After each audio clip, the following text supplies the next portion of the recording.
जिस आदमी का था उसने उनसे क्या नेक कर्म किया। इसलिए इंसान का चोला एक ऐसा औजार है जो हमें कुछ दिन के लिए मिला है, उधारा मिला है, इसको उधार में लेके आए हैं। इससे अगर हम अपना काम कर लें, वो पूंजी जो लेके आए हैं, व्यापार है वो हमारा, इसको कोई कमा लेगा और कोई डबो देगा। जो इसे कमा निकलेगा वो सब कुछ अपना अच्छा करके चला जाएगा, जो इस पूंजी को डुबा देगा तो वो परमात्मा का भी चोर है और कर्म का भार भी उसके ऊपर यूं का यूं रह गया और वहीं उसको गंदी योनियों और नरकों का जीवन फिर से मिलेगा। इसलिए इन चीज़ों से हमें सीख लेनी चाहिए, उनको अपने जीवन में अच्छी बातों को पाके उतार लेना चाहिए। ये चीज़ें चंद रोज की हैं। कभी सोचते हो ये खुशियाँ हमेशा नहीं रहनी, ये जवानी हमेशा नहीं रहनी, ये धन हमेशा नहीं रहना, ये परिवार भी हमेशा नहीं रहना।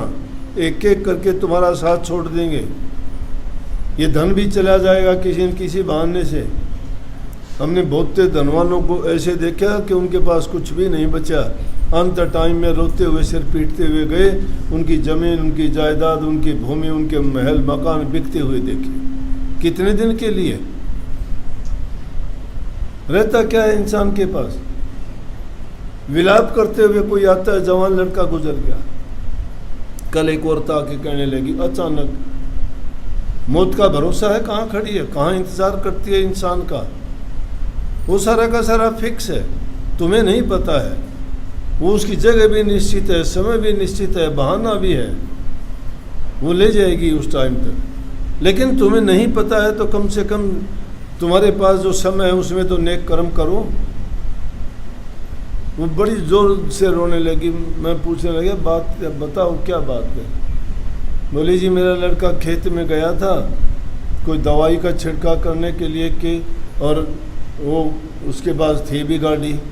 जब वापस आ रहा था तो दादरी में एक ट्रक वाले ने उस गाड़ी में चोट मार दी। 2 लड़के थे, दोनों गुजर। एक उसकी मौसी का था, एक वो था, जवान उम्र। जब भरोसा नहीं है तो इसलिए किसका करते हो?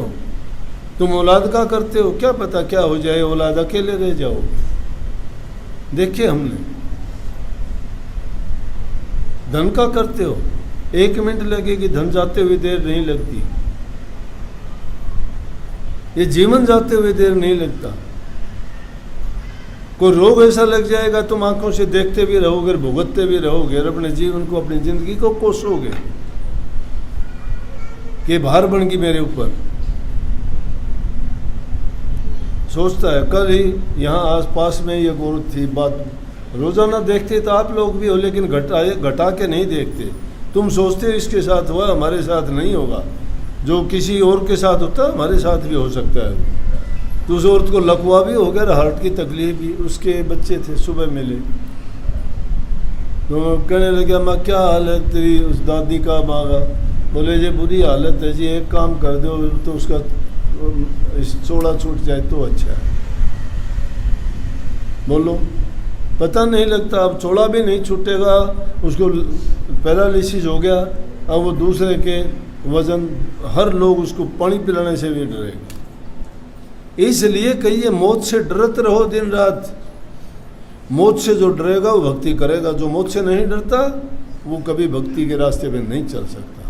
वो उत्पात करेगा, वो मन का गुलाम है, वो काल का प्यादा है, काल उसके सिर पे बैठा हुआ है, वो उसको उल्टा चलाएगा। वो उल्टा चलना चाहता है, काल उसकी बुद्धि पे बैठ के उसके उल्टे सीधे कर्म करवा के उसकी बुद्धि को भ्रष्ट कर देगा। लेकिन संतों के पास जाओगे ना, संत ये चीज़ बहुत आसानी से समझा के, इसलिए कही जहाँ पे गुरु दरबार में चलें वहाँ बचने की गुंजाइश है। क्योंकि गुरु तुम्हारी पाप कर्म को काटने का तरीका बताएगा। उनके पास वो दवाई है जो तुम्हें अमर कर देगी, जो तुम्हें इन चीज़ों से बचा देगी। अगर बचना चाहते हो तो गुरु के वचन में रहो, उनकी आज्ञा का पालन करो, उनके उपदेश को अपनाओ, उनकी बातों को अपने जीवन में उतारो, तो शिष्य और सेवक बनता है। ऐसे सेवक नहीं बनता। दुनिया आती है चली हुई, क्या मानते हो किसी बात को? बहुत आते हैं लोग, आने का क्या फायदा। सत्संग में चल के आ गए, लेकिन जिसने बात नहीं मानी, अमल नहीं किया, नाम का सुमरण तक नहीं करते हो आप लोग। मैं डंके की चोट पर कहता हूं, अगर नाम का सुमरण करते तुम्हारे हृदय में प्यार होता, अटूट प्यार, विश्वास दृढ़ हो जाता। विश्वास दृढ़ वाले देखे हैं क्या? चाहे उनके साथ कुछ भी हो जाए, वो अपनी जान देने के लिए तैयार है। तो इसलिए ये आसान काम नहीं है तो मुश्किल, लेकिन फिर भी इतनी चीज़ है कि एक पत्थर तो धूप में पड़ा है, वो तो गर्म होगा, तासीर पड़ी है। एक पानी में डाल दिया तो ठंडा तो हो जाएगा, लेकिन अंदर से सूखा ही रहेगा। अंदर से गीला कब होगा? अंदर से गीला जब होगा वो उस गुण को, उस बात को अपना लेगा। इसलिए ये हमारे जो त्यौहार आते हैं, हमारा तो सबसे बढ़ के त्यौहार होता है सत्संग का दिन। सत्संग के दिन आया करो। अब मैं देखता हूँ जिनकी चलने की हिम्मत नहीं है, लाठी का सहारा है, नज़रों के चश्मे लगे हुए हैं, उम्र बड़ी है, वो के सत्संग में थोड़े आए हैं, सत्संग में थोड़े आए हैं। अरे सत्संग का टाइम हो, जब सत्संग में जाया करो। त्यौहार का दिन है, अपने घर भी रह लिया करो कभी। त्यौहार में बताओ, सत्संग के दिन तो आते नहीं कभी। ऐसे दिन तो वो लोग आते जो कभी सत्संग में नहीं आते, मैं देखता हूँ। जब जब दुख की चोट पड़े है, जब तो तुम यहाँ आ जाते हो, और जब थोड़ा सुख मिले है भाग जाते हो। समझ गए? ये हाथी की सवारी है, हाथी की सवारी छोड़ के गधे पे सवार मत हो जाना। 2 कोडी के नहीं रहोगे, मिट्टी में मिल जाओगे।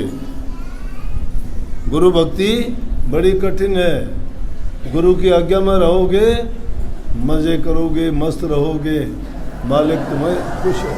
सबको बहुत बहुत आशीर्वाद। राधा।